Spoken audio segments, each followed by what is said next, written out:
দেখো মেন্সুরেশন এই প্রশ্নটা, এই ধরনের প্রশ্ন খুব আসে, একবার শুধু বুঝে নাও ব্যাপারটা। বলছে ক্যালকুলেট এরিয়া কোনো একটা সেক্টরের সার্কেল রেডিয়াস যদি 10 মিটার হয় এবং 90 ডিগ্রি অ্যাঙ্গেল হয়, তাহলে ওই সেক্টরটার এরিয়া কত।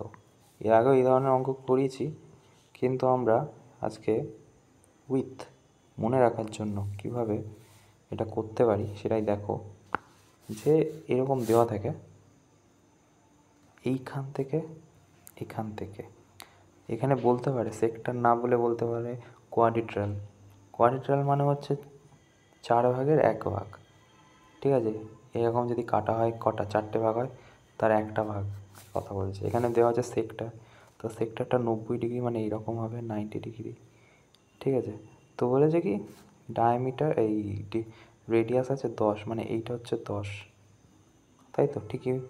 তো বলছে যে এরিয়া কত, মানে সেক্টরের এরিয়া, মানে বলতে চাইছে এই এরিয়াটা কত, ঠিক আছে, এই এরিয়াটা কত এখানে বলতে চাইছে। তো দেখো ভালো করে বলতে চাচ্ছে, এটা না একটা ফর্মুলা আছে, ফর্মুলাটা মনে করার একটা টেকনিকও বলে দিচ্ছি।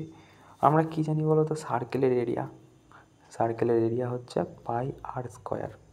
আচ্ছা সার্কেলের সার্কামফারেন্সেস তুমি বলে 2πr, ঠিক আছে। এইবারে কেসটা হচ্ছে যে যদি তুমি সেক্টরের এরিয়া বের করো, ঠিক আছে, তাহলে শুধু θ/360 বসিয়ে দেবে। আর যদি মানে সেক্টরের সার্কামফারেন্সেস বের করো, তাহলে θ/360, কাহানি খতম। তো এটা মনে রাখতে হবে। তো আমাদের কাছে এরিয়া চেয়েছে, এরিয়ার ফর্মুলা এটা। তো এটা যদি আমরা করি, পায়ের জায়গায় 22/7 বসিয়ে দিলাম, আর মানে কি 10 × 10, আর এইখানটায় থিটা মানে কত 90 ডিগ্রি বাই 360, কাটা গেল 9, 4 9 36, 4। এটাকে যদি 125 হবে এটা কাটলে, ঠিক আছে।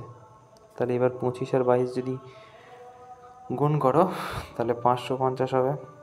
যদি 7 দিয়ে ভাগ করো, 7 7 49, 6 নামলো, 60 নামলো, 7 8 56, 4 নামলো, তাহলে এখানে পয়েন্ট দিলে এখানে 0, তাহলে 5 5 7 35, আর ঠিক আছে। তো এই 78.5 যদি কোথাও থাকে, এই যা আছে এটাই উত্তর হয়ে যাবে।